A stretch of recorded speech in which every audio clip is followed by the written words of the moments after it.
mother, and I cannot imagine having my children ask me for food and me not being able to give it to them.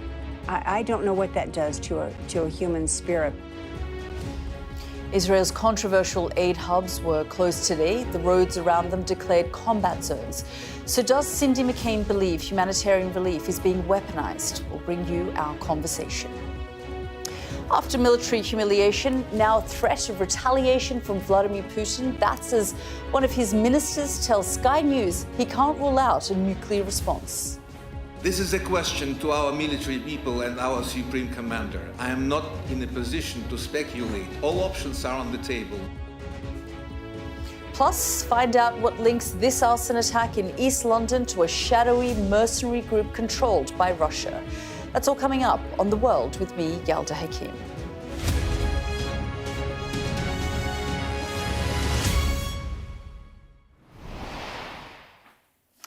Good evening and welcome to the programme. We've talked a lot this week about the failure of diplomacy over the war in Gaza. Tonight, the United Nations Security Council has another opportunity to act, or at minimum to send a strong message of condemnation. 15 countries will soon vote on the need for an immediate and permanent ceasefire and unfettered humanitarian access.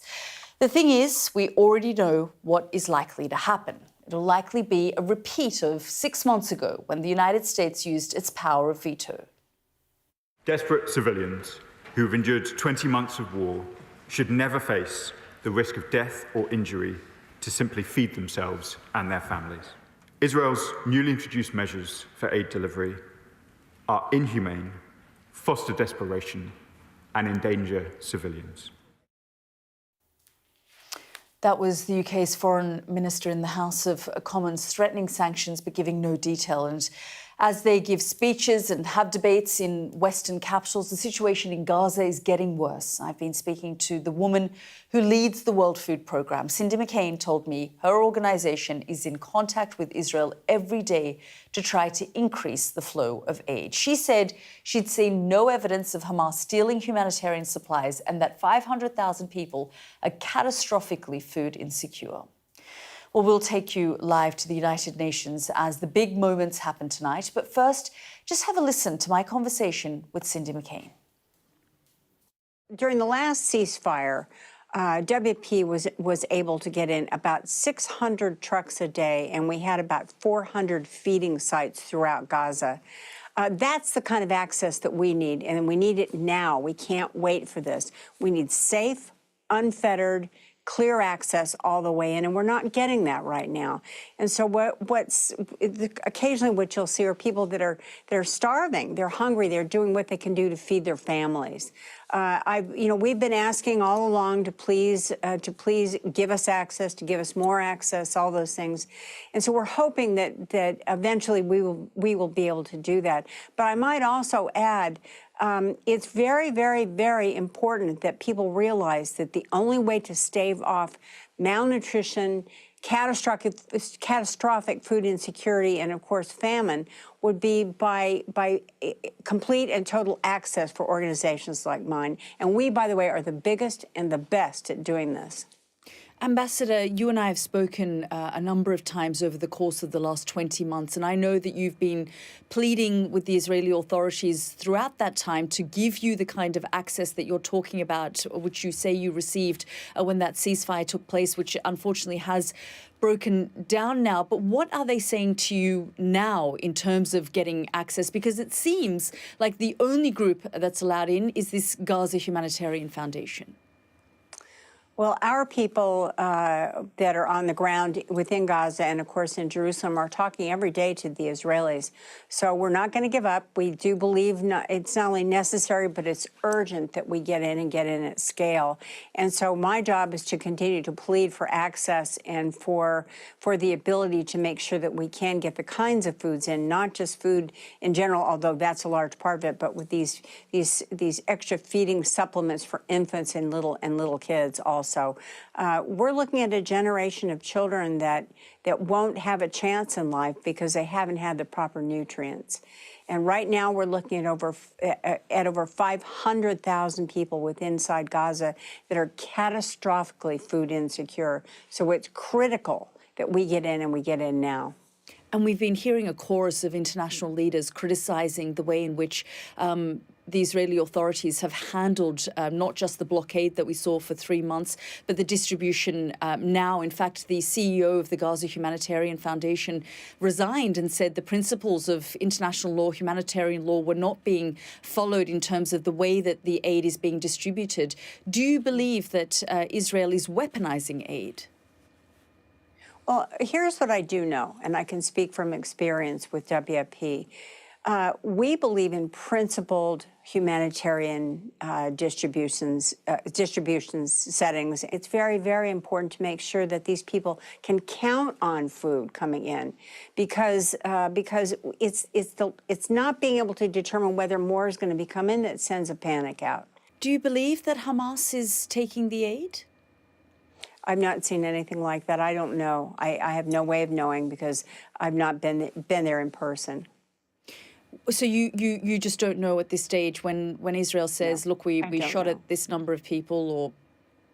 No, I don't. The State Department was asked about, some of the things that you have said personally, and the spokesperson said, well, had we known about, someone like Mrs. McCain wanting the kind of access, she should come and speak to us. I mean, are you having those direct conversations with the administration so they don't have to rely on groups that don't really have a track record the way that the WFP does?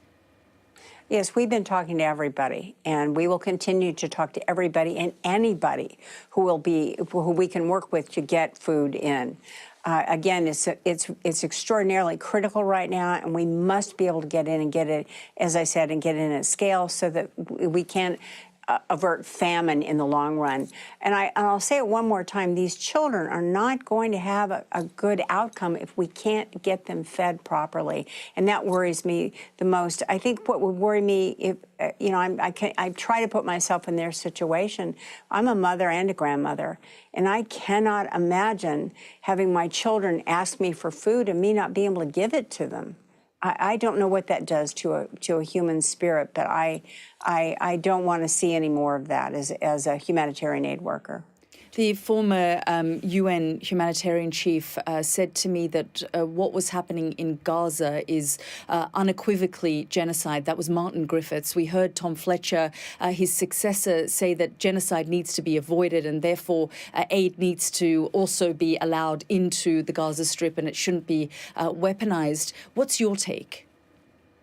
Well, I just work with food. I deliver food, and that's what I'm telling everyone once again is please let us in and let us in at scale.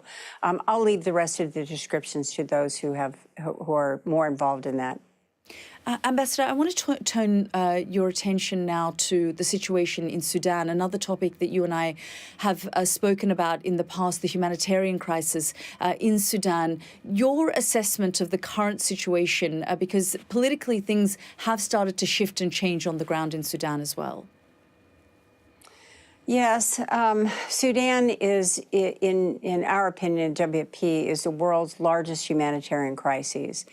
And again, our inability to get in at scale in many cases, or incurring what just happened to us just yesterday, which was the death of 5 of our drivers and co-drivers and the destruction of 3 of our trucks. It's conflict that's driving this. And so as far as we're concerned, we're going to continue to go in. We're going to do the very best that we can and work with those that within the other organizations and, of course, the powers that be within Sudan to try to make sure that we can do just that. Again, what we hate to see is the lack of respect for humanitarian law and the lack of respect for humanitarian aid workers.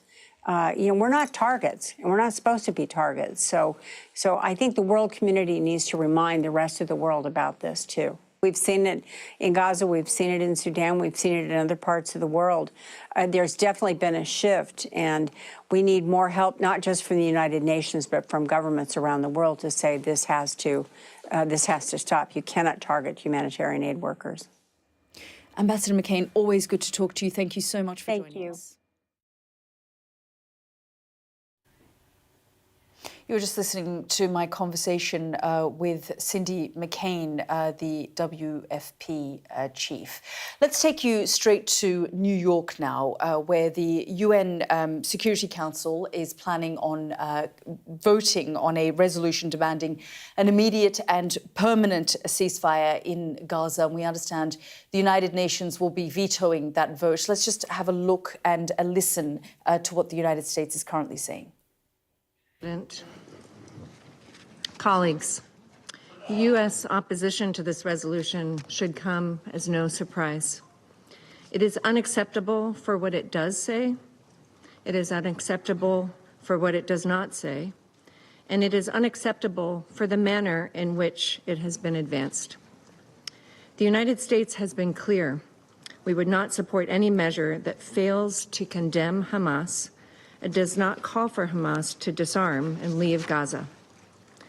In recent months, Hamas has rejected numerous ceasefire proposals, including one over the weekend, that would provide a pathway to end this conflict and release the remaining 58 hostages. We cannot allow the Security Council to reward Hamas's intransigence.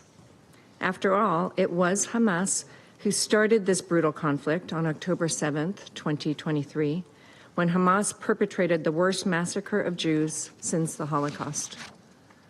Hamas has sustained it ever since in a manner that threatens Israel's security and prolongs Palestinian anguish. It is Hamas that continues to threaten Israelis and puts Palestinian civilians in Gaza in harm's way every day, using them as human shields.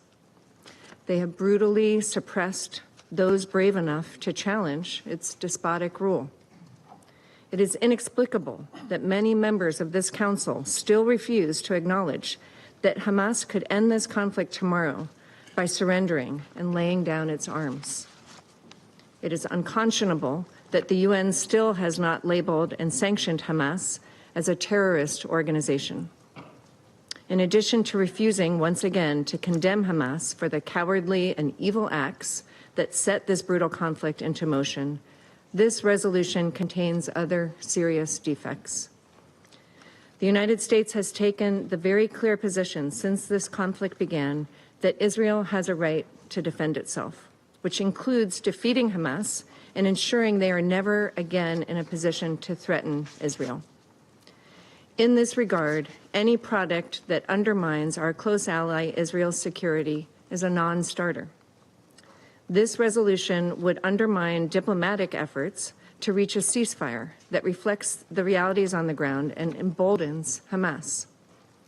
This resolution also draws false equivalence between Israel and Hamas, which is both wrong and dangerous. This resolution seeks an, and I quote, immediate, unconditional, and permanent ceasefire, close quote, that would leave Hamas in a position to carry out future October 7th attacks, as it has promised. This resolution refuses to acknowledge the disastrous shortcomings of the prior method of aid delivery, which allowed Hamas to enrich itself at the expense of Palestinians and failed to get food and water to those who needed it most. No one wants to see Palestinian civilians in Gaza go hungry or thirsty.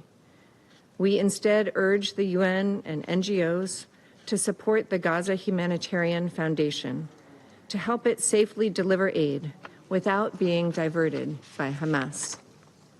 The GHF has emphasized it will deliver aid consistent with the humanitarian principles of humanity, neutrality, impartiality, and independence.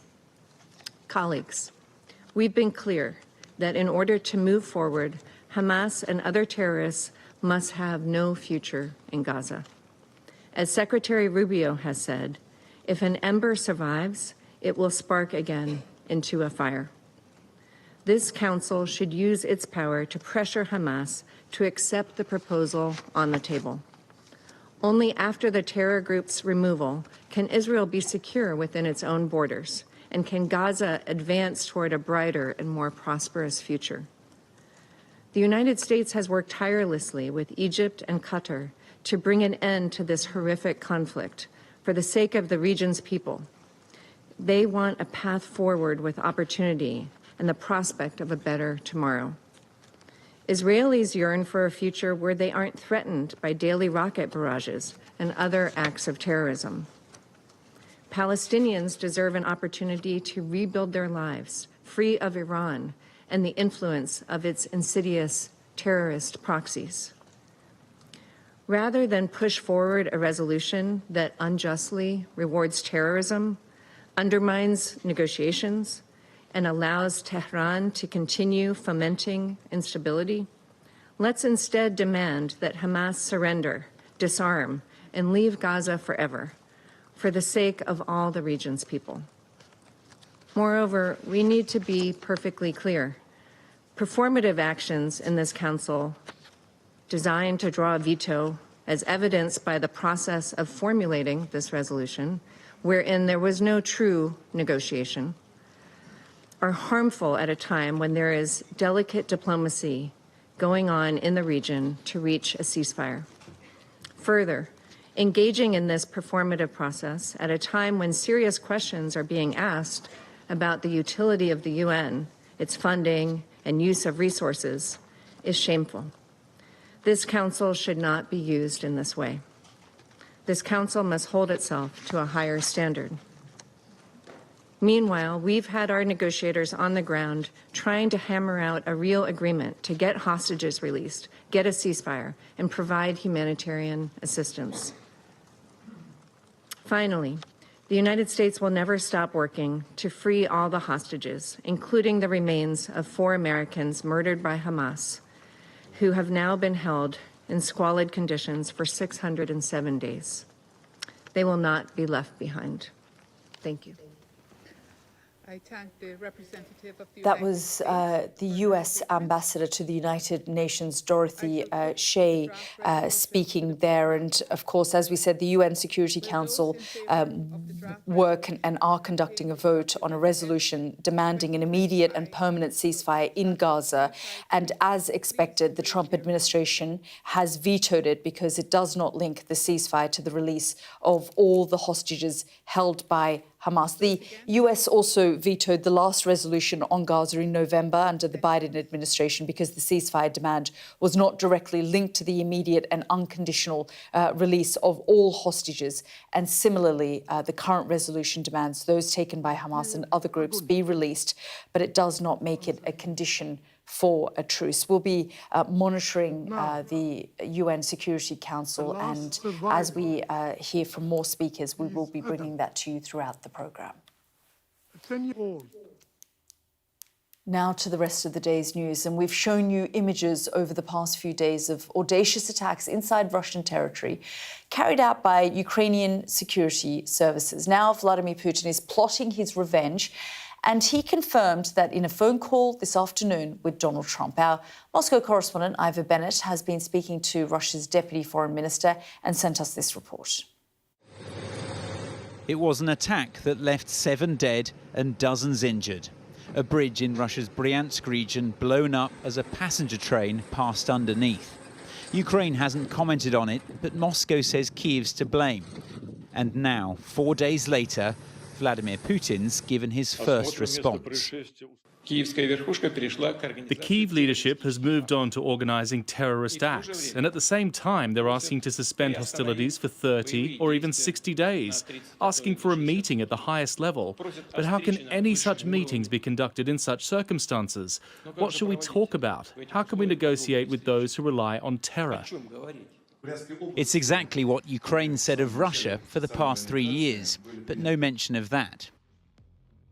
And still no mention of Kyiv's audacious drone attack on Russia's long-range bombers, something Moscow's been keen to play down. But the Kremlin leader did discuss it with Donald Trump in a surprise phone call the American president announced on social media.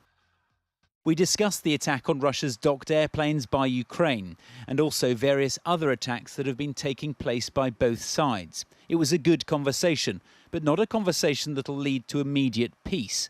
President Putin did say, and very strongly, that he will have to respond to the recent attack on the airfields.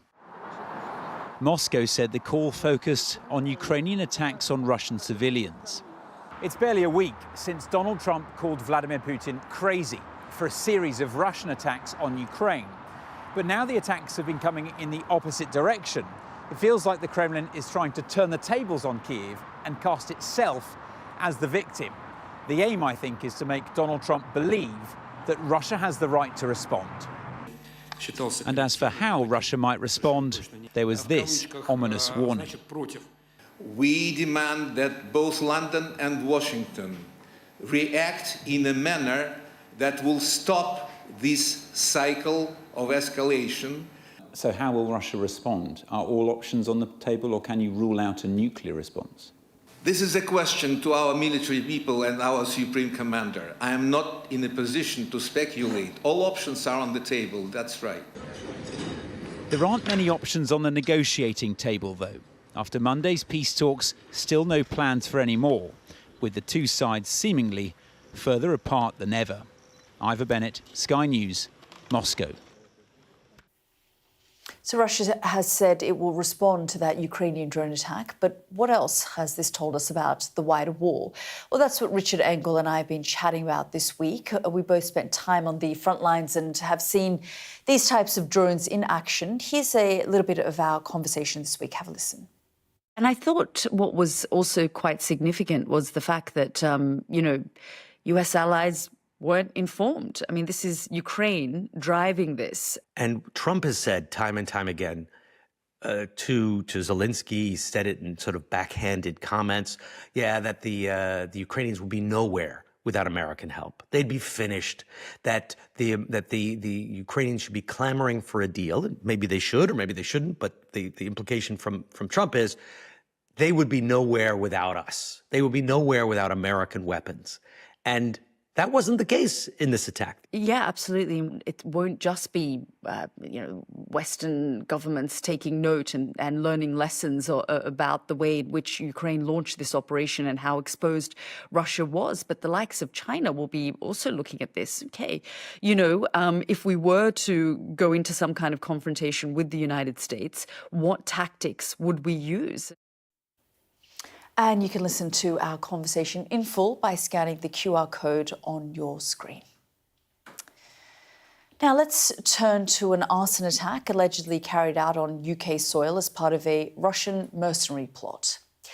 This is a warehouse in East London with links to Ukraine. Last March, it was set on fire, allegedly because it helped supply Starlink satellite equipment to Kyiv. Prosecutors say the operation was ordered by the Wagner Group, an army of thousands of mercenaries, which is now controlled by Moscow. Two men, Dylan James Earl and Jake Reeves, have already pleaded guilty under the National Security Act. 6 others are standing trial. Now, Sky's Sadia Chowdhury is with me here in the studio. Sadia, I mean, this is quite extraordinary. Just tell us the links here between Russia and this warehouse and the Wagner Group. So this is all to do with the 2 men at the top of the so-called UK operation, the 2 men that you mentioned, Jake Reeves and Dylan Earl. So the 6 men who are on trial, 4 of them for aggravated arson in relation to that fire that we talked about, and 2 for failure to disclose information about a terrorist attack. And then separately, these 2 men who we named, who are on the screen now, who have already pleaded guilty.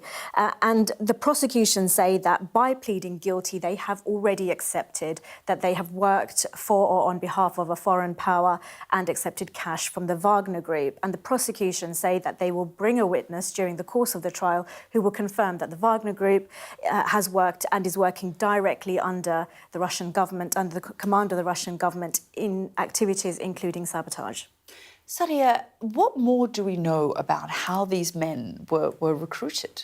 So we know very little. The trial opened today and we expect to get much more information in the next few weeks. But what we have been told, what we heard in court today, is that they were connected through the social media app Telegram, and that Dylan Earl, who was on that picture with the ruler behind him, was the one who was in contact with 2 users on Telegram called PrivetBot and Lucky Strike, and it is alleged that that is how the relationship between them formed. But we also know a bit about the extent of that relationship through details that were heard in court about other plots. So plans between Earl and Reeves to attack 2 businesses in Mayfair, a wine shop and a restaurant, and to kidnap their owner, and an explosion of some sort. And we were shown some messages in court where they talked about 5K for napping, which is the code word used for kidnapping.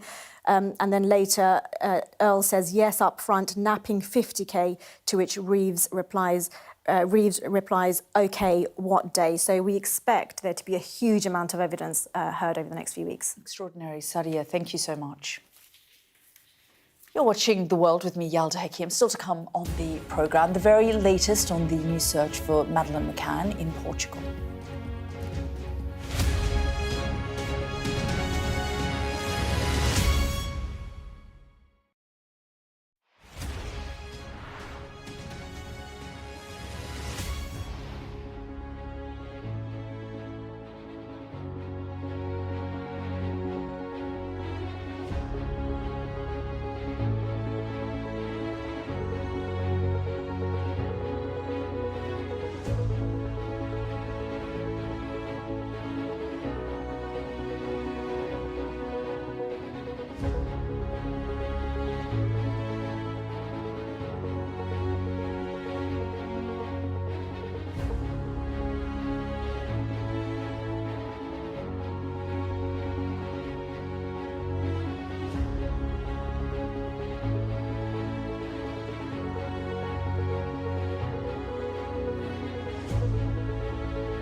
We've got your Sunday mornings covered. From the front page and the sounds of the streets to the voices of the people who make the major calls and big picture politics beyond Westminster. We'll put you at the heart of our story. I'm ready. Are you? Join me, Trevor Phillips, Sunday mornings on Sky News. A show of military might and menace. Why should the West trust you? Frankly, I don't care whether the West trusts us or not. Sky News. Get the full story first. Have a quick word for Sky News. Is the West right? Are you fueling Russia's war machine? American journalist Evan Gershkovich is on trial here, but was first on display. I'm Ivor Bennett, Sky's Moscow correspondent.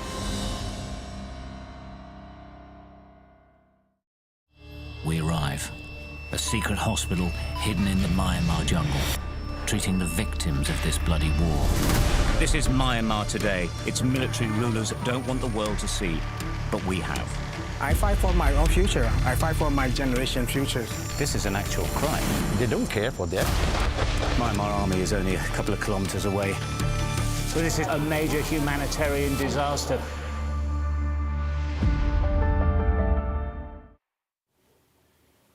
Welcome back. Police working in Portugal have told Sky News nothing has been found 2 days into a search for any clues that would shed light on the disappearance of Madeleine McCann 18 years ago.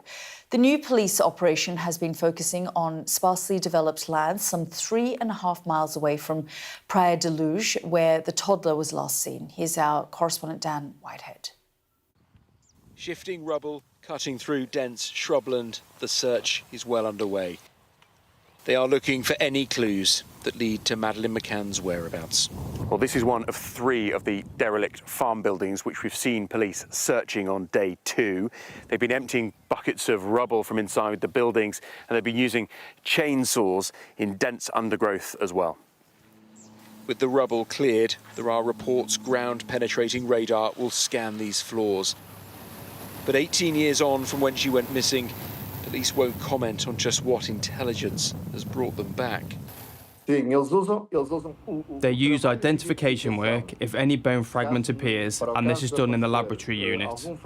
Using equipment in the field, it is possible to detect whether there are bone fragments present in the geographical areas that are the target of the search. When the 3-year-old went missing in 2007, the world's media descended on the village of Praia da Luz.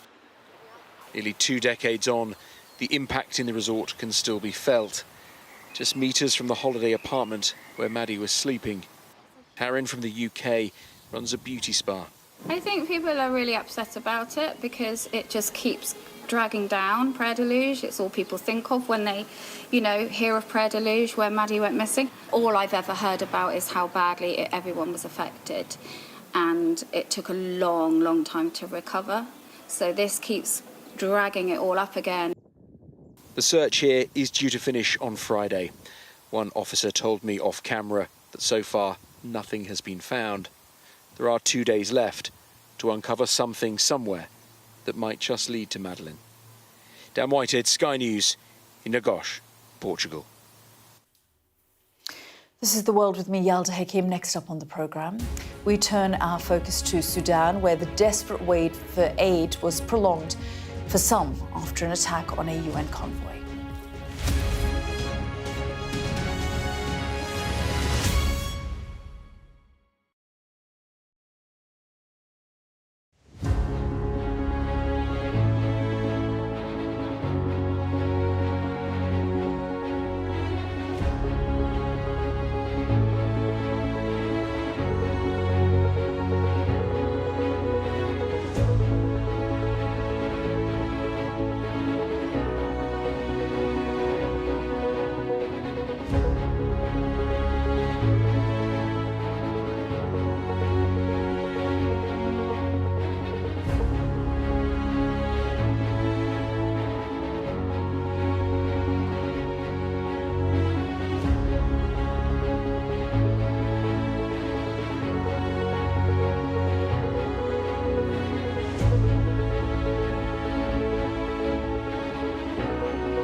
jubilation in the streets, while some emotional.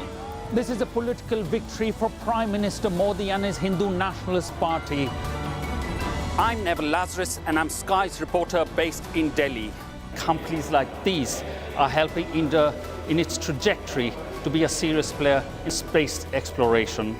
Sky News, get the full story first.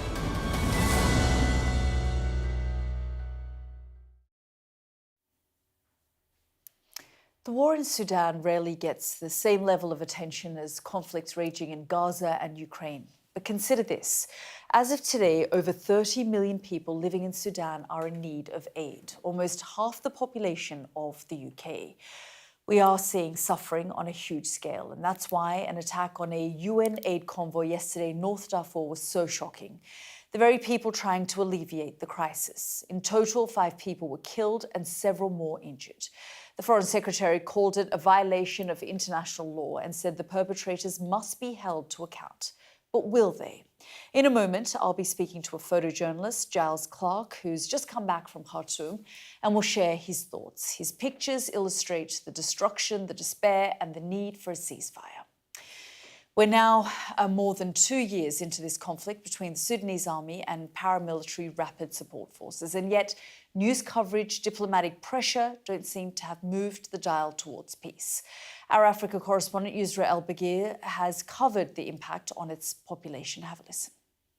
Children of all ages are bearing the brunt of this war, whether it's sickness, disease, hunger, but also direct combat injuries. And even as the military moves forward and reclaims more territory, it's an entire generation that will have to contend with the horrifying impacts of this conflict. That was Yusra there, and she talks about what she saw on a recent trip to Sudan. So what more can be done to achieve peace? Well, let's bring in Giles Clark, who was recently there. Thank you so much, Giles, for joining us. You've taken some extraordinary images, and we'll get to that in a moment. But some of these statistics, I mean, frankly, you know, there's such large numbers that it's hard to sort of think about the individual story when we're talking about millions and millions of people who face, you know, starvation and famine. Yeah, I mean, it's 2 years now since Khartoum was devastated. 13 million people have had to flee this Khartoum state, and sort of 3 million have left the country. It's a crisis, in fact, in the way that the humanitarian aid has been blocked, and the difficulty of just getting any kind of provisions. I mean, when I was there are no shops, there's nothing open, there's no, you know, markets are sort of in specific areas, but no, it's a sort of a destroyed society that has been ravaged by this war. And moving around for you must have been quite difficult. Just talk us through that. Well, it's anywhere where there's a civil war, that's very difficult to move around. It was a lot of permitting and going sort of embedded with various people that enabled me my access. Seeing the centre of Khartoum as I saw it just a couple of weeks after the RSF pullout was really shocking, because from the distance it didn't look like it was particularly damaged, but when you look at it close up, it was completely stripped to the bone. And let's show some of those images. I just want to pick up this image that you took of a woman by the name of Dr. Wala. She's 30 years old, and she's a medical coordinator for the Sudanese American Physicians Association. Just talk us through this image that we're seeing, because the only thing that seems to be remaining is this teapot that she's holding. Yeah, I mean, I'd been with her, as you say, but she's the state coordinator for the SAPA, the Sudanese American Physicians Association, a former ER doctor, and we'd been at a clinic about 10 miles south of here, in one of the areas that had just been liberated. And on the way back to where our sort of base was, she said, "Oh, I used to live near here." So we were able to go back to her house. So this is the first time she had gone back to her home in 2 years. I mean, she told me that on the day when the war broke out, it was her only day off, and she was woken by gunfire, and she didn't leave the house for 2 months. And then on June 6th, the fighting got so bad with the drones, and she and her 3 sisters, 3 of those sisters were married in this house, snuck out and under nighttime and got away. So this was the first time going back, and she just retrieved the teapot. So this was the picture I took. Yeah, and I mean, despite the horrors that she's been through, she's considered one of the lucky ones, because I want to just show our viewers these other images of a grave digger and some of the graves by the roadside. Just talk us through, you know, what you saw here. Yeah, well, this was one of the things about driving around the southern part of Omdurman, which is sort of just north of the main city of Khartoum, was that I noticed on the side of the roads a lot of, they call them fresh burial grounds. I mean, there's just the mounds of earth. And I'd heard a lot about the mass graves thing, but this, so I stopped and I followed a sort of funeral procession in, and this was from one of those processions. But all around this area, on the sidewalks, on the pavements, were fresh mounds. And I've been working with the Yale Humanitarian Research Lab, and we were able to pinpoint where I was, and then look at the these ones that you're exactly, talking about. and this was not there before the war, and this goes all the way around the corner, blocks around. So we were able to pinpoint with those guys and with Maxar technology to get to exactly where I was standing, but also before and after, to show, you know, the extent of just what was going on here. So that was what was interesting me. It was just what can we find out while I'm there in a short time? Yeah, I mean, and these images are shocking, as you say, all around the roadside. But of course, the impact of this conflict has also hit the youngest, the children. The images that we can see now are of malnourished children in a hospital. Just talk us through this image. Well, this is where Dr. Walla, in the first image, she works. They have a team of doctors, and they're just doing everything they can to save the lives of hundreds of severely malnourished children a week. And of course, now that the fighting is eased, there's a lot more access.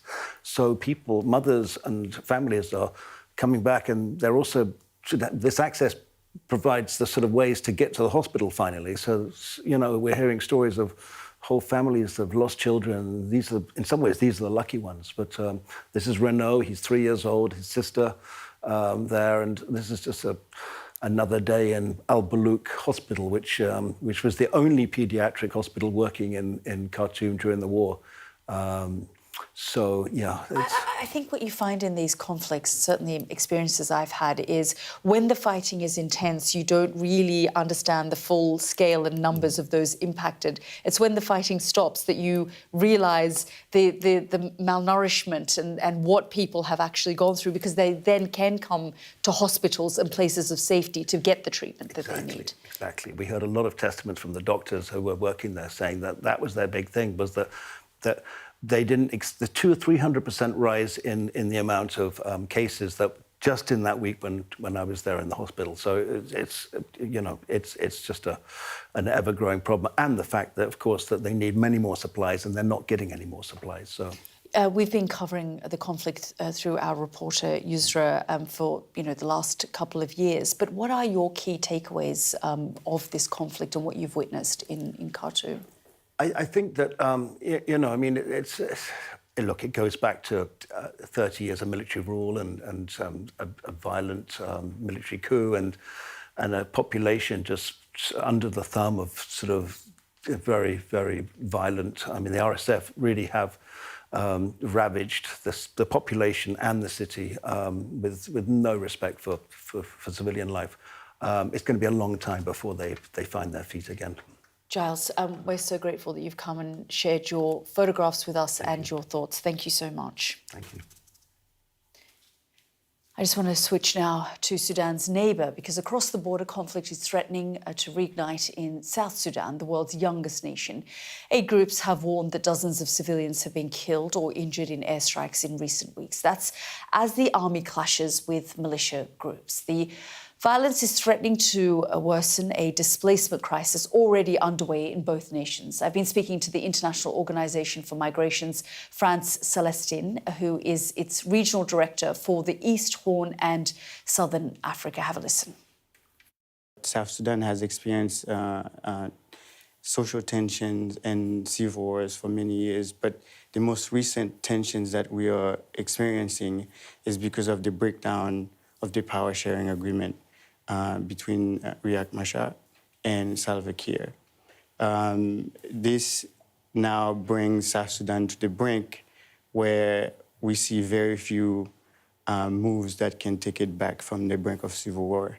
But the possibility exists. Yeah, I mean, with the right pressure points. You literally could go back to the future with both of these characters, Yes. you know, who were fighting each other, and the two Dinka and Nuer tribes. I remember being in South Sudan and covering this conflict as it was unfolding. But with that comes all of the issues that South Sudan has. I mean, it is an incredibly poor country. There are people facing not just poverty and famine, but disease as well. There was a cholera outbreak. I mean, so it's not just conflict they're dealing with. Right. Well, it's a whole spectrum of challenges that South Sudan is facing. And of course, at the heart of it is the lack of governance and the lack of understanding of what the people need and what the government needs to do to support their needs. This is why the international community has been supporting South Sudan since before its birth. And as the newest country in the world, it needs that support. It needs the international community to continue to support it to move beyond its current condition. Currently, you have more than 2 million people displaced in the country. And we have more than 3 million coming back from various parts of the country, and those that are more than 700,000 coming back as a result of the war in Sudan.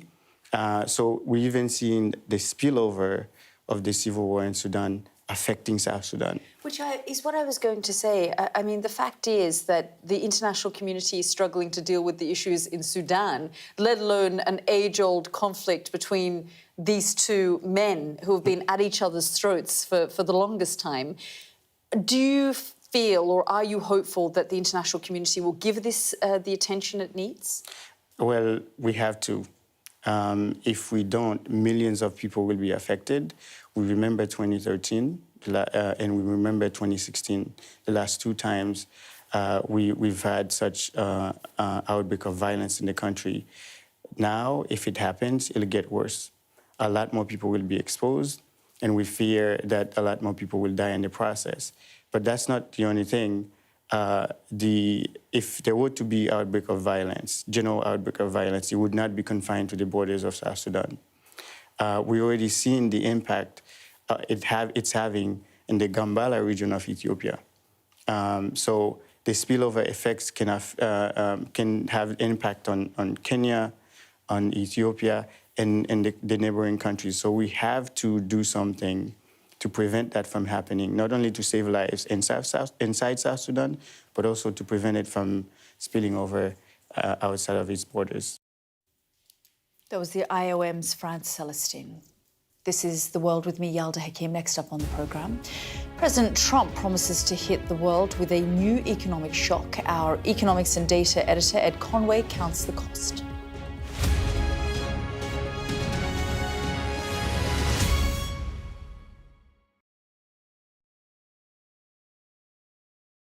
What might happen if Russia attacked the UK? This is clearly an enormous show of force. It is definitely out of the ordinary. We ran a war game with former ministers back in the hot seat. Ben Wallace. Amber Rudd. Jack Straw. It's the kind of war game that's genuinely tested inside government. The Russians are signalling that there may be an attack. Russia knows our weaknesses, but do you? I'm Deborah Haynes. From Sky News and Tortoise, this is The War Game. Listen wherever you get your podcasts. Mayhem in the Middle East, rippling in America's West. Get back! Get back! The resolve of these protesters is now being seriously tested. I saw police being forced or pushing young men and women to the ground as they made almost 100 arrests.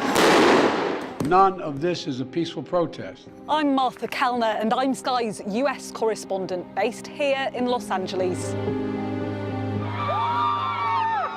How are you feeling? I am angry. It is an anti-woman agenda. Will the cold affect your voters? Well, we have a lot of tremendous support, but it's nasty out there. Anybody else? Should the Defence Secretary and the Vice... Wait, what country are you from? The UK. Okay, we don't give a crap about your opinion and your reporting. Why don't you go back to your country where you have a major migrant problem? President Biden, do you trust President Xi? President Biden says that this meeting went well. He said real progress was made on a whole host of issues. Will your candidates win? I hope so. I think they will. I think they're great candidates. There's no doubt that Kamala Harris and her team are harnessing the power of social media. Do you think Kamala is brat? Kamala's brat. Are you scared? Yeah, we were scared. It was terrible. Strong wind, building tearing down. As them say, our God works, so we can't do nothing. The people here know that worse storms may well be on their way. Sky News, get the full story first. Free wherever you get your news. Ghislaine Maxwell has pleaded not guilty to all 6 charges against her. Mum, how are you feeling today?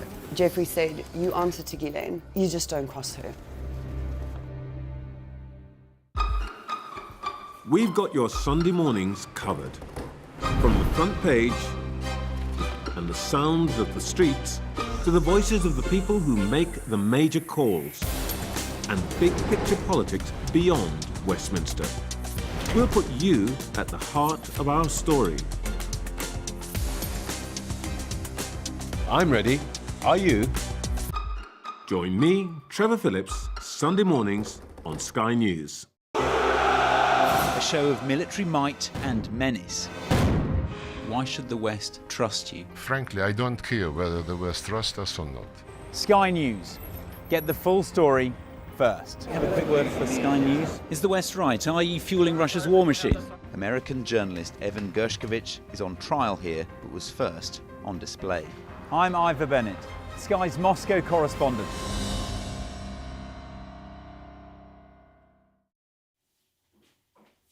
Donald Trump has delivered a new economic shock to the world with a promise to hike nearly all his tariffs on foreign steel and aluminium to 50%. The US president is seemingly undeterred by legal setbacks within his own country. So what might the cost be for other nations? Here's our economics and data editor, Ed Conway. It's worth just giving you an update on where we are with this big story, and it certainly is big. When you look at this chart, you really get a sense of that. It's a historic chart of the level of US tariffs on all goods going back to the 19th century, late 19th century, and where we are right now is the highest level of tariffs since 1939. They are in place right now. And if you look at other specific items, so that's across all goods, but look at specific things like, for instance, steel and aluminium, and golly, I mean, look at this chart, OK? So this is showing you specifically steel and aluminium. It was 25%. That was already historic highs. But now it's going up to 50%, OK? And the UK could get out of that. So we've got a stay of execution. We don't have to pay the 50% for the time being, provided we can get our trade deal with America agreed in time by July the 9th. But that's not simple. And it's not simple because it takes time between agreeing a trade deal and actually implementing it. And if you look back at the history of various different trade deals in the UK, the bars are just showing you how long it's taken to actually get them into black and white.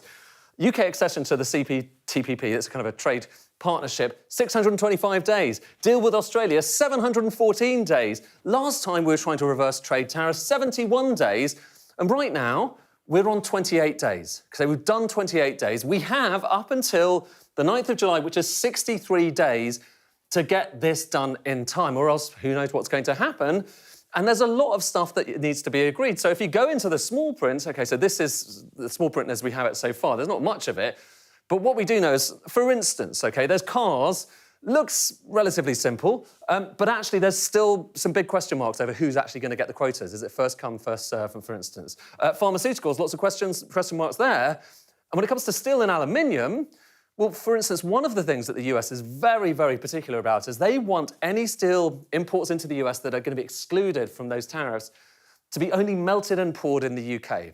Now, why does that matter? It matters because if you look at the UK and where we make steel, OK, so 2 big places, for instance, Port Talbot and Scunthorpe. You've got blast furnaces there, or at least you did until recently in Port Talbot. They've shut down the blast furnaces there, so they're not actually melting steel in Port Talbot. Instead, they're importing lots of it from the Netherlands and quite a lot of it from India as well. So that they need an exception. And are they going to get the exception? No one knows, but it takes time. Same thing across in Scunthorpe. So they do have blast furnaces. They are melting steel there in Scunthorpe, but British Steel, it's actually technically still owned by the Chinese, by Jingye, even though it has been kind of nationalised by the government. So you see the issue. All of these complexities, meaning it's taking longer and longer to come up with this final agreement, and that raises the question of whether we are going to have to pay those higher tariffs. That was our economics and data editor, Ed Conway there. Well, that's all for tonight's programme. Thanks so much for watching. We'll be back again tomorrow night. Gillian is, of course, up next with the news at 10. Good night.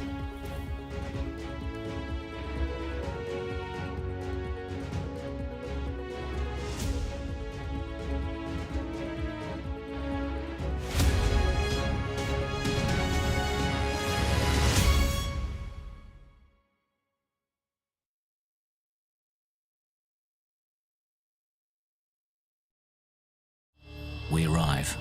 A secret hospital hidden in the Myanmar jungle, treating the victims of this bloody war. This is Myanmar today. Its military rulers don't want the world to see, but we have. I fight for my own future. I fight for my generation's future. This is an actual crime. They don't care for that. Myanmar army is only a couple of kilometers away. So this is a major humanitarian disaster. A show of military might and menace. Why should the West trust you? Frankly, I don't care whether the West trusts us or not. Sky News. Get the full story first. Have a quick word for Sky News. Is the West right? Are you fueling Russia's war machine? American journalist Evan Gershkovich is on trial here, but was first on display. I'm Ivor Bennett, Sky's Moscow correspondent.